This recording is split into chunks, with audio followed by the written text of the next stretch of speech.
Pozdravljeni v oddaji Pregled tedna. Poglejmo si tokratno dogajanje v slovenski Istri in širše. Slovenija je kot domovina kranjske čebele in država z bogato čebelarsko tradicijo gostila prvo evropsko ocenjevanje medu, ki ga je Čebelarska zveza Slovenije organizirala v sodelovanju z Obalnim čebelarskim društvom Koper.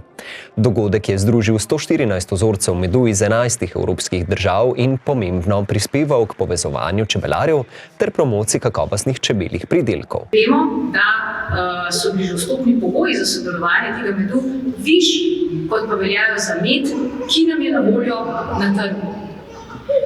Med je smel vsebovati manj vode, kar praktično pomeni, ko zajamemo v kozarček, da je nekoliko bolj gost, da nam ne bo tako iztekel dol s kruha, pa po prstih, ampak z drugega vidika to pomeni, da je tak med tudi veliko bolj obstojen, če ga malo pozabimo v kakšni omari, pa ga mogoče naslednjo zimo spet vzamemo iz omare in lahko jemo naprej.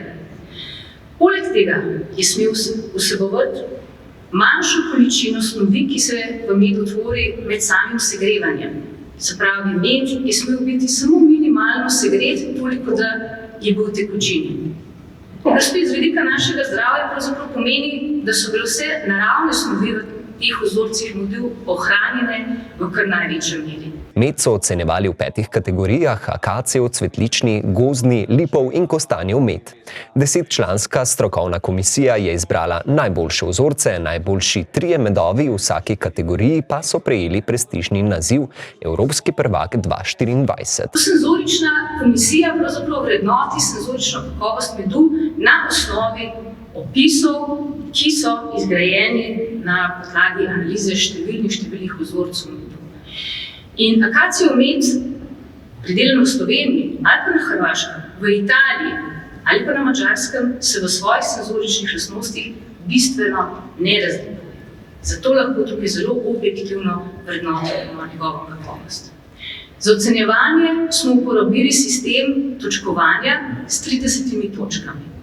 Se pravi, če je vzorec imel optimalen videz, vonj, okus, kot tudi aromo, potem smo ga nagradili s tem maksimalnim številom točk.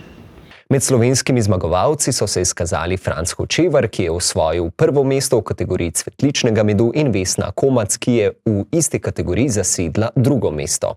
V kategoriji gozdnega medu je prvo mesto pripadlo čebelarstvu Jelenc, tretje mesto pa Jerneju Benedičiču. Zvonko Sedmak je zmagal v kategoriji lipovega medu, tretje mesto pa je osvojil Marjan Lapanja.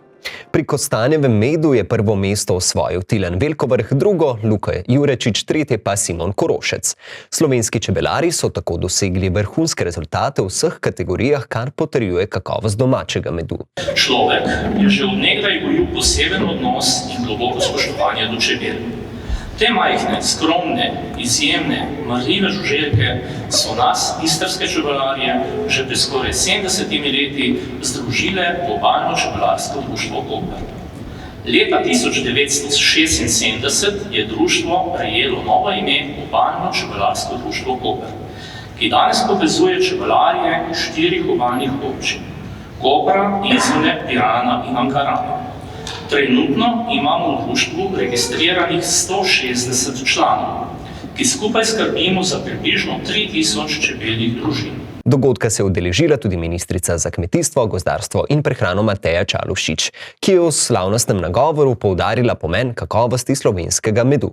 Čebelarstvo, kot smo lahko danes in tudi večkrat slišimo, ima v Sloveniji posebno mesto, saj smo izvorna dežela kranjske čebele, te izjeme, mirne in delovne opraševalke, ki je tesno prepletena z našo kulturno dediščino in narodno zavestjo. Čebele niso le simbol marljivosti, temveč so tudi ključni gradnik za naše okolje, kmetijstvo in ne nazadnje za našo prihodnost.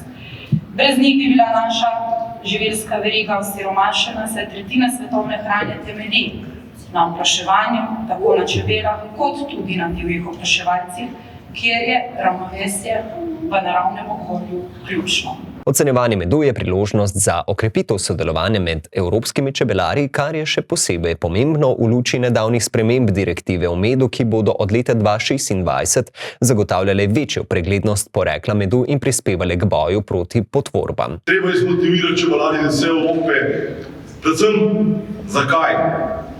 Zato, ker danes na evropskem in svetovnem trgu je več kot polovica medu ponarejenega.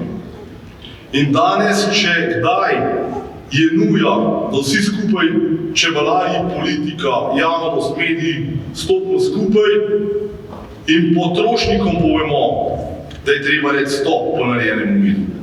Kajti samo potrošnik lahko danes prepreči to nelojalno konkurenco. Zakaj? Zakaj pa uživamo čebelje pridelke? Jaz sem prepričan, da niti eden v Evropi ne kupi kozarca medu zato, ker bi rad doma nekaj posladkov. In primerjati med z sladkorjem je nerealno, je nepošteno, je nefer. V kozarcu ponarejenega medu je pa samo sladkor in še malo dodatkov, ki so večkrat samo zdravju škodljivo. Zato moramo čebelarji, politika, vsi stopiti skupaj, pregnati s trga ta ponarejen med, kajti med po 1, 2, 3, 4 evre niso čebele niti videne. Slovenija bo še naprej podpirala projekte, ki krepijo zaupanje potrošnikov, kakovost lokalnih pridelkov in spodbujajo trajnostno čebelarstvo, tako na nacionalni kot evropski ravni. Dogodek je pokazal, da kakovost slovenskega medu ostaja pomemben element njegove prepoznavnosti in simbol povezovanja v evropskem prostoru.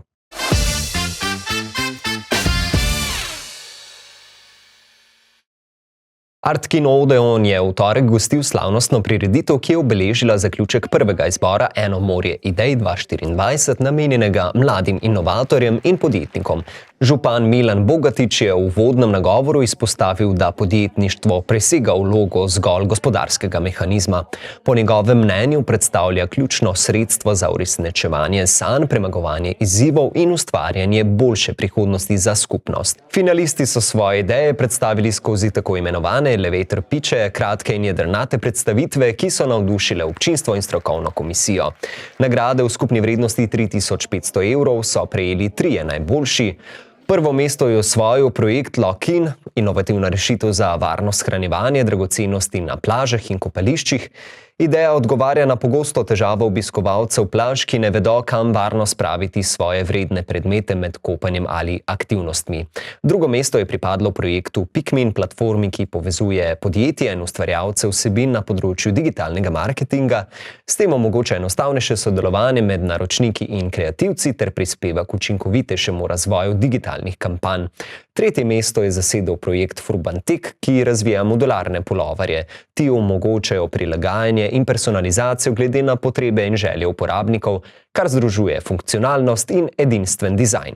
Predsednik strokovne komisije in član uprave podjetja Dinit Tomaž Lešnik je ob podelitvi nagrad izpostavil, da so tovrstni dogodki pomembna platforma za razvoj inovativnih idej. Te lahko prerastejo v uspešne podjetniške zgodbe, ki prispevajo k ohranjanju in nadgradnji tradicije inovativnosti v Izoli. Iztok Škerlič, direktor JZP Izola, je napovedal, da bodo udeleženci prejeli nadaljnjo podporo. Izpostavil je, da nagrada sama po sebi ni zagotovilo uspeha, saj se ta odraža predvsem v zadovoljnih kupcih. V ta namen bodo v prihodnjem letu uvedli mentorski program, ki bo pomagal sodelujočim na njihovi podjetniški poti.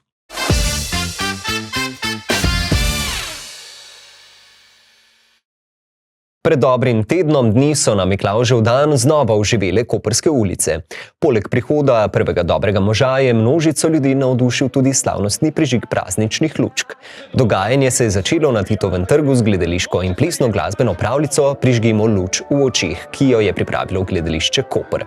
Potem, ko je koprski župan Aleš Bržan s pritiskom na gumb razsvetlil največjo obalno mesto, se je program nadaljeval v taverni, kjer je nastopila glasbena skupina Rewind, Vasco Rossi, Tribute Band. Do odra pa so se obiskovalci lahko sprehodili po Kidričevi ulici, na kateri je potekal Miklavžev sejem. 6, 5, 4, 3, 2,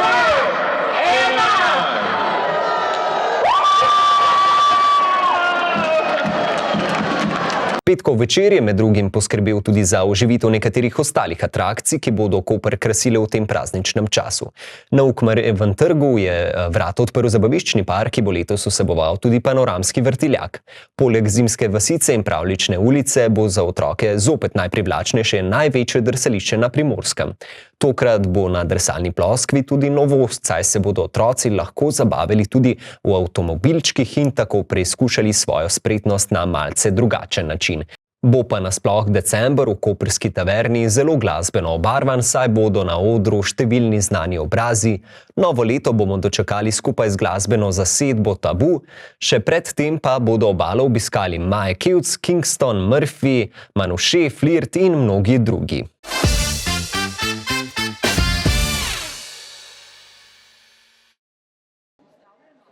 Hotel Delfin je od ponedeljka do četrtka gostil rokodelske delavnice, ki že 11. leto združujejo najspretnejše upokojence iz številnih slovenskih krajev. Pomembne so predvsem stališča ohranjanja rokodelskega znanja ter negovanju pozabljenih tradicij, domače in umetne obrti. Navsezadnje pa vse te veščine krepijo kognitivne sposobnosti ter spodbujajo starejše k ustvarjalnosti. Seveda je na prvem mestu to druženje, drugače pa pomen rokodelstva za upokojence je izjemen, predvsem zdaj ob pomoči Ministrstva za gospodarstvo, ki nas podpira pri naši viziji in pravzaprav nas podpirajo vsestransko, tako da je zdaj rokodelstvo ni zgolj hobi, ni zgolj konjiček, ampak je to dejavnost, ki ima širši pomen in bogati našo družbo. Organizacija takega dogodka je, kot je uvodoma dejala predsednica ZDUS, lažja tudi s pomočjo Ministrstva za gospodarstvo, ki Zvezo društev upokojencev Slovenije spodbuja pri številnih projektih in idejah. To je pomen ohranjanja nas kot naroda. Poglejte, mi kot narod se definiramo z jezikom, definiramo se s kulturo in z dejanji, ki smo jih počeli tudi v preteklosti. In če bomo znali to spoštovati, ohranjati in razvijati, bomo kot narod obstali, mi pa želimo kot narod obstati. Zato mora tudi rokodelstvo obstati. Rokodelci na različne načine izražajo svoje spretnosti in talente. Izdelujejo in ustvarjajo predvsem zato, ker v tem uživajo in z izdelki radi osrečijo svoje bližnje. Večinoma naših izdelkov je, bi rekli, ljubiteljskih. Naši rokodelci delajo izdelke zato, da jih poklonijo svojim prijateljem, sorodnikom, znancem. Vsekakor jih veliko uporabimo tudi za naše razstave, ki jih imamo ali v društvih, ali v pokrajinskih zvezah, ali v Zvezi društev upokojencev Slovenije. Nekaj od teh, ki pa imajo urejene prodajne poti, gre pa tudi v prodajo. Gre predvsem za izdelavo cvetja, za pletenje košar, za izdelavo izdelkov iz zelišč, potem tudi kaligrafijo delamo, slikanje na steklo, veliko je nakita, veliko je voščilnic različnih tehnik. Delavnice so tudi letos potekale v večini prostorov Izelskega hotela, ena pa je bila tudi na osnovni šoli Dante Alighieri. Učenci omenjene šole so v prvem večeru poskrbeli tudi za kulturni program, saj so na odru nastopili skupaj s triom Z.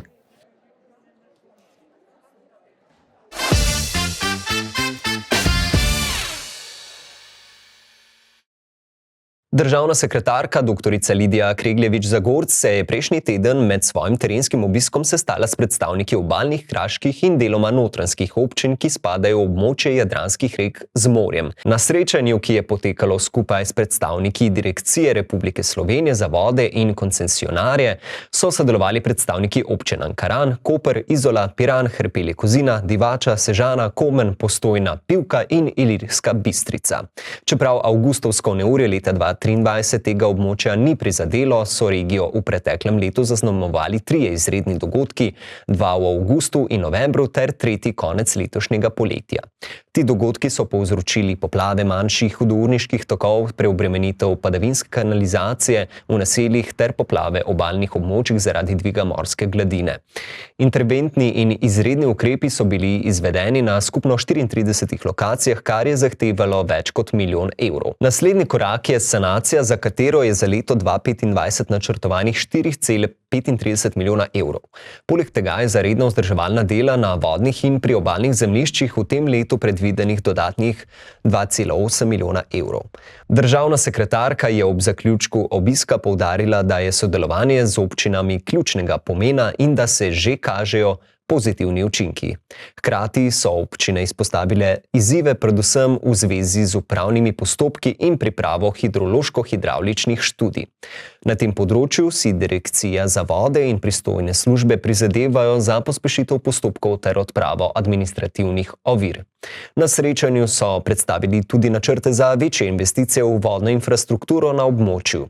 Med njimi stopata projekta izboljšanje poplavne varnosti na povodju Badaševice v mestni občini Koper, ki vključuje ureditev Badaševice od zadrževalnika Pradisjol do izliva v morje ter izgradnjo samega zadrževalnika Pradisjol. Celotna ocenjena vrednost projekta znaša 11,5 milijona evrov. Drugi pomemben projekt je ureditev suhih zadrževalnikov v občini Izola, ocenjen na 4,3 milijona evrov.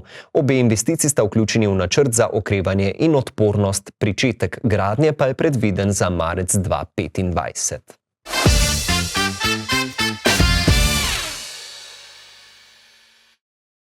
Še malo kulture. Od torka dalje je v Sončni dvorani v Izoli na ogled razstava Ples v grafiki in grafika v plesu izolske grafične skupine Matrica, ki združuje oba umetniška izraza, grafiko in ples. Je rezultat interdisciplinarnega in medgeneracijskega sodelovanja med članicami in člani dveh izolskih umetniških skupin. Grafična skupina Matrica, ki jo sestavljajo predane ljubiteljske umetnice, raziskujejo grafične tehnike pod mentorstvom likovnega pedagoga Vasje Nanuta. Projekt Ples v grafiki in grafika v plesu se je rodil na pobudo nekaj članic, ki so želele preizkusiti nove grafične tehnike, za motiv pa so si izbrale ples. K sodelovanju so povabile izolsko plesno društvo Kud Erato, ki so predstavljali navdih in motiv za razstavljene grafike. Grafičarke so z opazovanjem plesalk in plesalcev v gibanju, na vajah, fotografiranjem na prizoriščih, preučevanjem fotografij in skozi ustvarjalno delo v svoji učilnici pripravile dela, ki pripovedujejo zgodbe gibanja in plesa. Na torkovi otvoritvi so plesalke tudi zaplesale v plesni predstavi, ki so jo poimenovali Etera in predstavlja začetek njihovega novega projekta, ki se bo v prihodnjem letu zaključil s plesnim filmom Etera.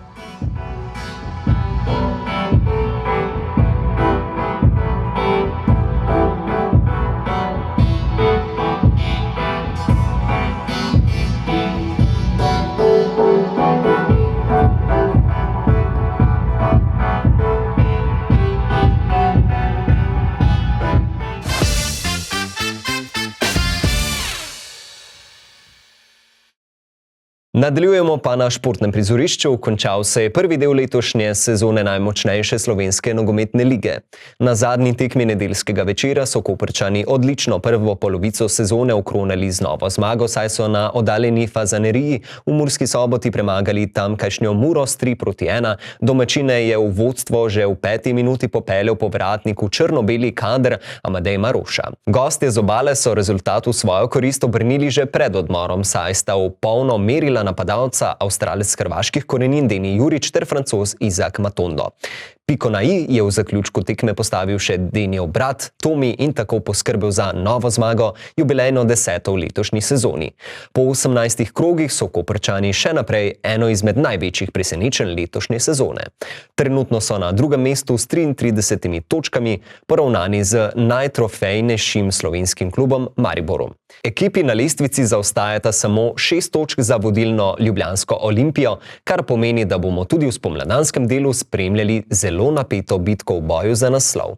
Odpisati ne smemo niti aktualnih državnih prvakov iz Celja, ki na 4. mestu zaostajajo za 8 točk. Na dnu razpredelnice se bosta za obstanek borili ekipi Lendavske Nafte ter Domžal, ki so v uvodnem delu z naskokom največje razočaranje sezone. Varovanci koprskega trenerja Oliverja Bogatinova so že od samega začetka tekmovanja v odlični formi. Že prva srečanja so nakazala, da je ekipa čvrsta predvsem v obrambi, kjer je v vratih blestel novinec Metod Jurhar. Dolgo časa nazaj so bili Kanarčki tudi ekipa z najmanj prejetimi zadetki, zdaj pa jih je v tem statističnem podatku prehitela zgolj Olimpija. V prvem delu sezone je v napadu izstopal Peter Petriško, zdaj pa se je tik pod vrh lestvice strelcev s 6 zadetki izstrelil prej omenjeni Deni Jurič. Slednji je pri novemberski zmagi nad Domžalami 4-0 prispeval kar 4 zadetke. Vsekakor se zdi, da je Koper na dobri poti k izpolnitvi osnovnega cilja, torej k vrnitvi v evropska tekmovanja.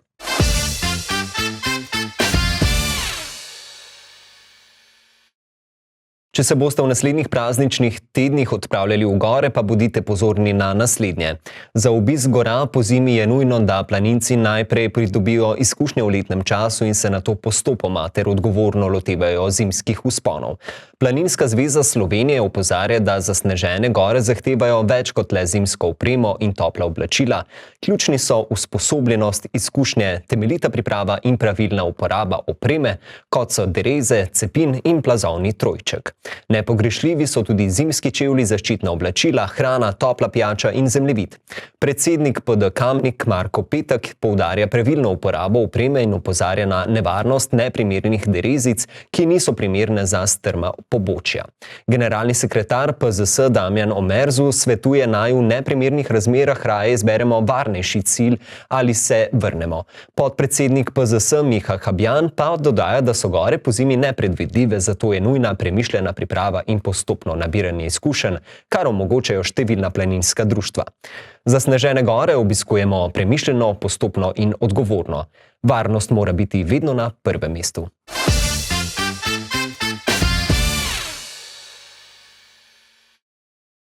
Zgodilo se je ob 4. uri zjutraj, ko vsi še spijo. No, razen enega kosmatega junaka z misijo. S posodico v gobcu in z odločnostjo, ki bi prebudila tudi medveda iz zimskega spanja.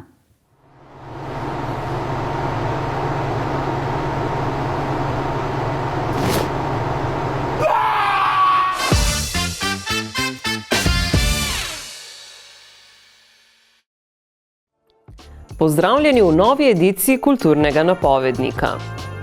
V soboto 14. decembra se ob 15. uri lahko udeležite odprtja začasne razstave z naslovom Mi smo Bruti. Ta bo potekala v krstilnici svetega Janeza Krstnika ob stolnici na Titovem trgu v Kopru. Razstavo pripravljata Pokrajinski muzej Koper in Osrednja knjižnica Srečka Vilharja Koper. Zvečer ob 19. uri se lahko odpravite v gledališče Tartini v Piranu na veliki praznični koncert Pihalnega orkestra Piran, katere gostja pa bo Aleksandra Čermelj. Za ljubitelje trših glasbenih ritmov pa bo ob 20. uri in 30 minut v Centru mladih Koper potekal koncertni večer z nastopom skupin Ruta Baluta, Guatari in Lindver, ki se žanrsko uvrščajo pod trash in sludge metal. V ponedeljek 16. decembra ob 17. uri pa se bo v Elektronu, ateljejskih prostorih, študijske smeri vizualne umetnosti in oblikovanja v Kopru odprla razstava Spekula, ki bo predstavila dela študentov vizualnih umetnosti in oblikovanja ter Akademije lepih umetnosti iz Benetk. V torek 17. decembra pa bo ob 18. uri v Beli dvorani Auditorija Portorož potekalo odprtje fotografske razstave z naslovom Igra svetlobe, ki jo pripravlja Fotoklub Portorož. Ob isti uri pa se v Centru mladih Koper obeta predpremiera dokumentarne serije Love Project, katere režijo je opravila Hanna Zend-Peteri. Predvajali bodo prve 3 epizode serije. Ob 18. uri in 30 minut pa Osrednja knjižnica Srečka Vilharja v Kopru vabi na literarni večer 68. edicije Obalnih rim v sklopu Pont 2024. Na dogodku bo Nina Medved predstavila novo pesniško zbirko Rodna doba. Večer pa bo obogaten s pogovorom, projekcijo in fotografijami ter svetlobnim performansom Vite Kolar pod imenom Dve luni. V sredo 18. decembra pa bo ob 18. uri v Centru mladih Koper potekal kviz večer z naslovom Kvizniz praznične norosti. Ta bo posvečen božični tematiki, božičnim filmom ter glasbi.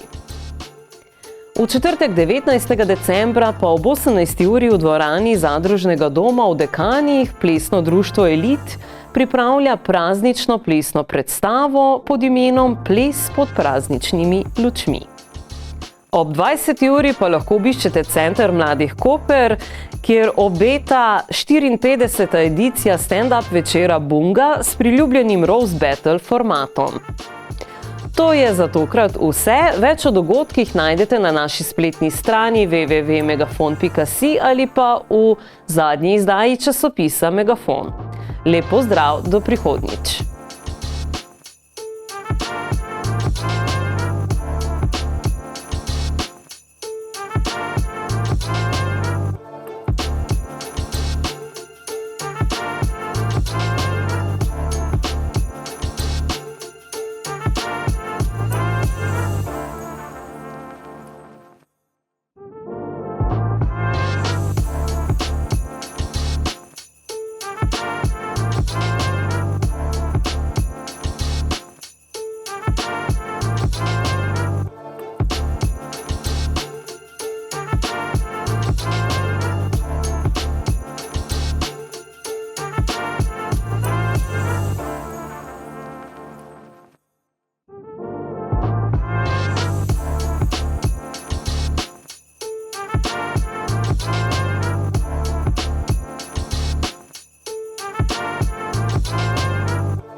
To je bilo za danes vse, hvala za pozornost in lep pozdrav do prihodnjič.